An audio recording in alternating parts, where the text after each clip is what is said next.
with the motion to do. Yeah, let's cover the motion. Did I hear a motion to pay supplement 7 in the amount of $63,000? Do it again, Dornick. $64,300 to HNTV.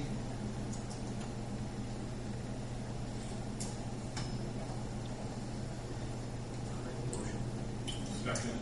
Thank you. Ed, could we have a roll call, please?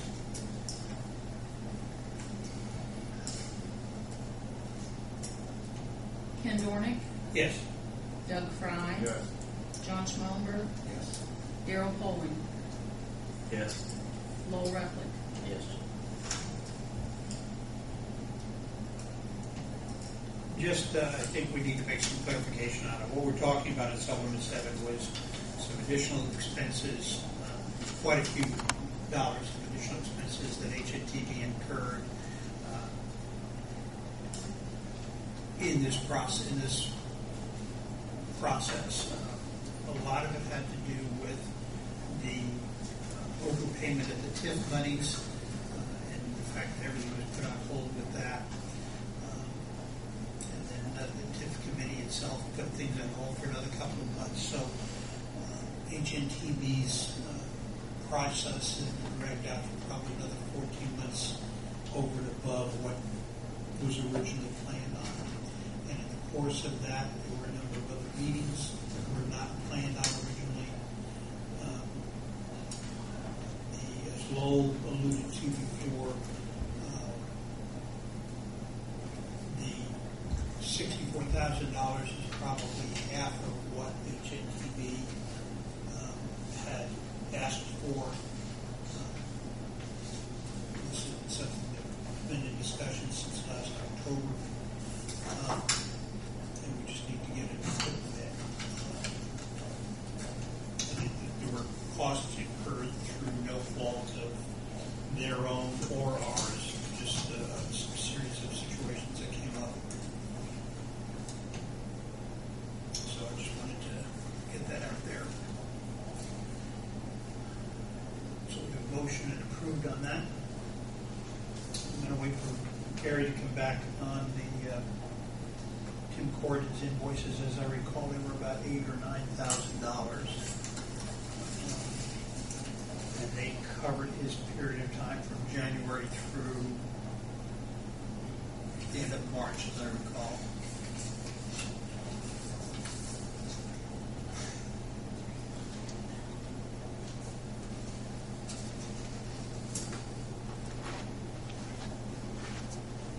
You know, to kind of give Tim Corden a little pat on the back and the mayor, I'm also on the HUD board. And for the last 11 years, anytime we would ask for lawyer help through the city, then remember, this is a non-profit organization that's serving the community here, I could get no help. Tim Corden has been a big help. Helping us with HUD and hadn't asked for anything yet.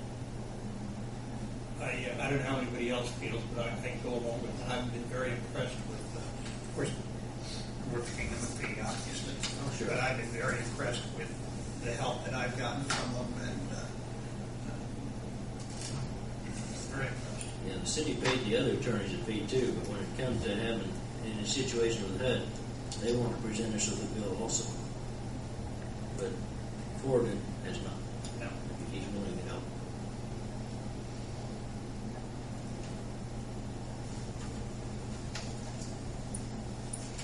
Anybody have anything else while we're waiting for Gary to get back with that? I do. Yes, sir.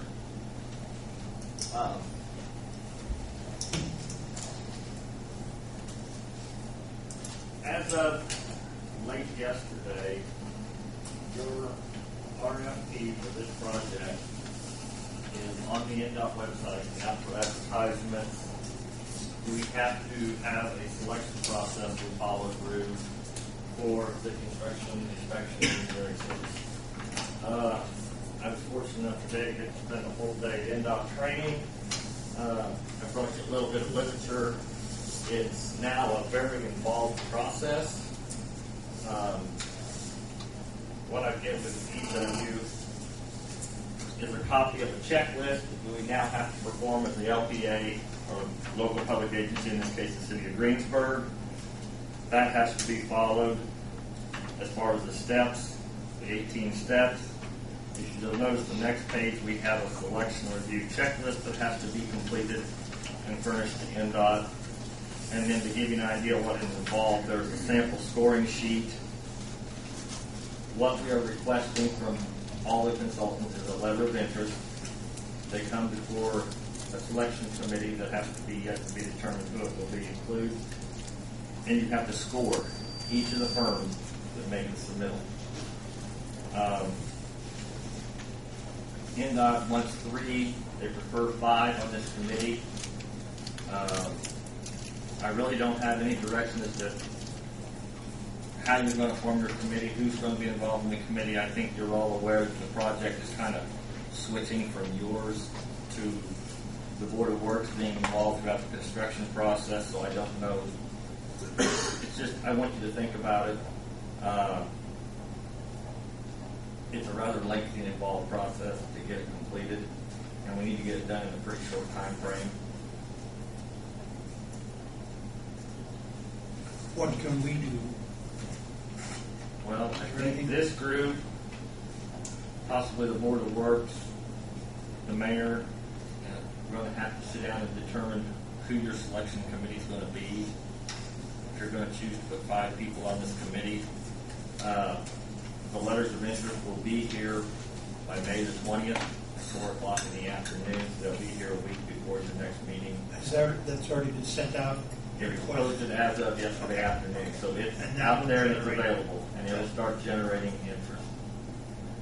And they're required to deliver, I believe, 5 or 7 copies of the letter of interest here, so that whoever the committee may be will each have a copy of it.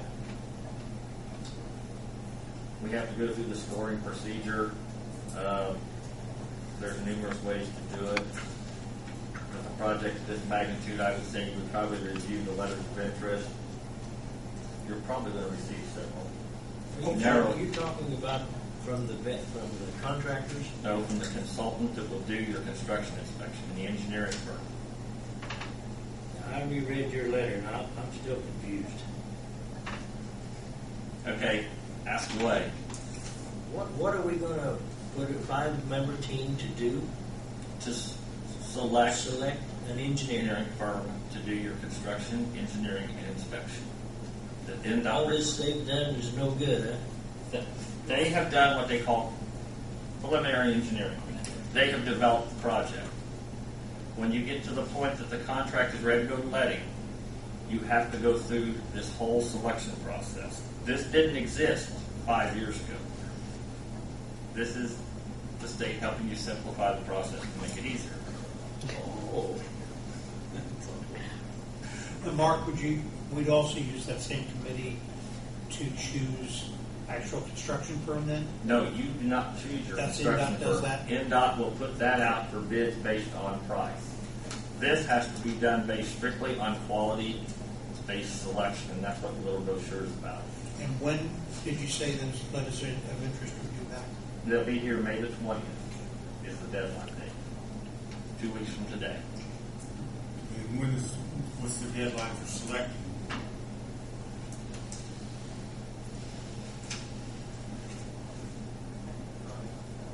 I would say probably by June 20th. This will be another. Because once you select the firm, then you have to negotiate your fees. You have to enter your contract. Your contract has to be sent to the state for review. And then once the state reviews it, finalizes it, then you have your firm selected. This all has to be done probably 30 to 45 days prior to the letting in August. It's just so we all understand, and that engineering firm is the one that will work with the contractors They will be on site.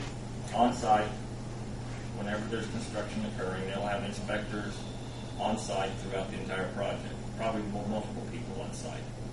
This question's for Darren. Are those engineering firm fees, have they been factored into the construction cost? Yes, they've been factored into the project. Okay.